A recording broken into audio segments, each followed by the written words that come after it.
आखातातल्या युद्धाचा मुंबईतल्या डबेवाल्यांना फटका बसलेला आहे। खानावळी आता बंद झाल्यात, त्यामुळे सेवा प्रभावित झाली आहे। 10 ते 15% ग्राहकांचे डबे आता बंद झालेले आहेत आणि 30% ग्राहक हे खानावळीच्या डब्यावर अवलंबून आहेत। गॅसची टंचाईची झळ थेट मुंबईच्या डबेवाल्यांना सुद्धा आता बसली आहे। इराण युद्धाचा हा तडाखा मुंबईच्या सर्वसामान्यांना बसू लागलेला आहे। आधीच किचनचं बजेट कोलमडले, सिलेंडरचे वाढते दर, गॅसचा तुटवडा हे आहेच आहे। त्यात आंतरराष्ट्रीय स्तरावर निर्माण झालेले गॅस सिलेंडरचा हा तुटवडा मुंबईतल्या अनेक नामांकित हॉटेल्स आणि खानावळी तात्पुरत्या स्वरूपात बंद आहेत आणि याचा मोठा फटका हा मुंबईची जीवनवाहिनी समजल्या जाणाऱ्या डबेवाल्यांना बसलेला आहे। मुंबईच्या डबेवाल्यांचे 30% ग्राहक हे खानावळीच्या जेवणावर अवलंबून आहेत। मात्र खानावळी बंद आहेत आणि त्याचा हा परिणाम थेट डबेवाल्यांवर होऊ लागलाय। त्यामुळे मुंबईचा डबेवाला संकटात सापडलाय। उदरनिर्वाह करायचा कसा असा प्रश्न त्यांच्यासमोर उभा आहे।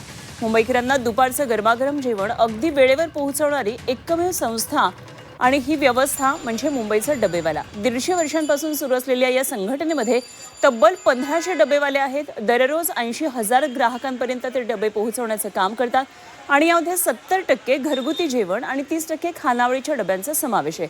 मात्र आता युद्धामुळे भारतात गॅस सिलेंडरचा तुटवडा निर्माण झालाय आणि त्याचा फटका हा थेट हॉटेल व्यावसायिकांवर झालाय। अनेक तात्पुरत्या स्वरूपात हॉटेल्स आणि खानावळी बंद झालेल्या आहेत।